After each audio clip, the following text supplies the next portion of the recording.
Never know. Well, good afternoon.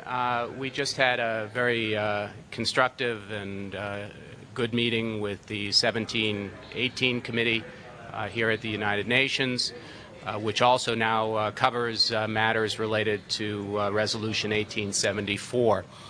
I briefed the committee on actions underway by the United States government to implement the resolutions. We had a discussion about some aspects of those resolutions, different ideas from the different members of the committee. We feel very strongly that part of our work in implementing the resolutions is to maintain constant dialogue, constant contact with members of this committee, which is, of course, the focus of much of the activity and implementation, but also bilaterally, regionally, with our partners in Asia, with our partners in the five parties, and to continue that process. That is an important aspect of what we're doing in information sharing and how various governments are implementing the resolutions. With that, if you have any questions, I'll try to answer them. What are the measures that you've taken to step up to strengthen the sanctions? Well, our view is that the resolution brings new and, quite frankly, unprecedented measures that are at our disposal to implement. In the financial area, we have advised our banks about activities related to North Korean entities. Those that are mentioned in the Sanctions Committee and have been designated, but also activities with other North Korean individuals, entities, and to have a heightened sense of caution in those kinds of dealings. I think other governments have taken similar positions, and part of our task at the moment is in information sharing when we identify such transactions taking place. The same would be true in the area of inspections, that we need to exchange information. We all know of the recent example of the North Korean ship, the Kamnang-1, and the information sharing and our ability to have a good result there. So we will continue that kind of activity both here at the UN and as governments and member states. Sir, are countries doing as much as they could, or could they be making extra efforts to implement these measures? And also, specifically, has China given the U.S. assurances that they will implement these measures as they have in the past? We're off to, I think, an unprecedented start in implementing 1874 and in our continued work on 1718.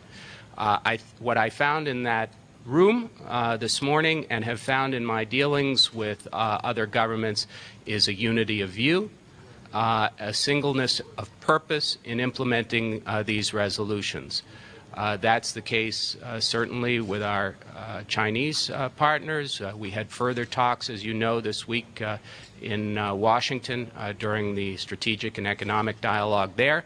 And it is certainly our intention to work with all member states, but especially those that can bring results in terms of implementation. And I do believe that there have been some results. Some of those have been reported in the press, and we need to just continue with those efforts. And the active efforts, the sustainability of the resolution is very important. We can't just back off. When you refer to, use the word unprecedented, are you referring to the singleness of purpose or the unity, or are you referring to more specific measures? I think that in both. I think that the resolution allows us and gives us more to work with, clearly. And in that sense is something new. But I also found the commitment to implementation is very strong and very unified. There's no space in that sense. Now, What we have to follow through on is the actual implementation and the concrete steps, the brass tacks in terms of implementing. That involves awareness about transactions, about keeping vigilant and information sharing. But in terms of the commitment, yes, I think it's very strong at the moment. Also, how vigorously is the U.S. going to be proceeding, looking ahead, to try to get designations of the officials or entities who were proposed but not designated in the last round? Or is that something that's probably going to wait until there's another provocation? One of the things that we discussed, and one of the ideas that I think will continue, is that designations are still on the table. They still can be made. We will probably be involved in further suggestions in that area. I think other governments will as well. So this is an ongoing process. It's not a static one. As North Korea's biggest trading partner, have you encountered any reluctance on China's part, either to agree to some designations because they're doing trade with that company, or to expecting contra that because of the same reasons of actually engaging business? I'll allow China to speak for China.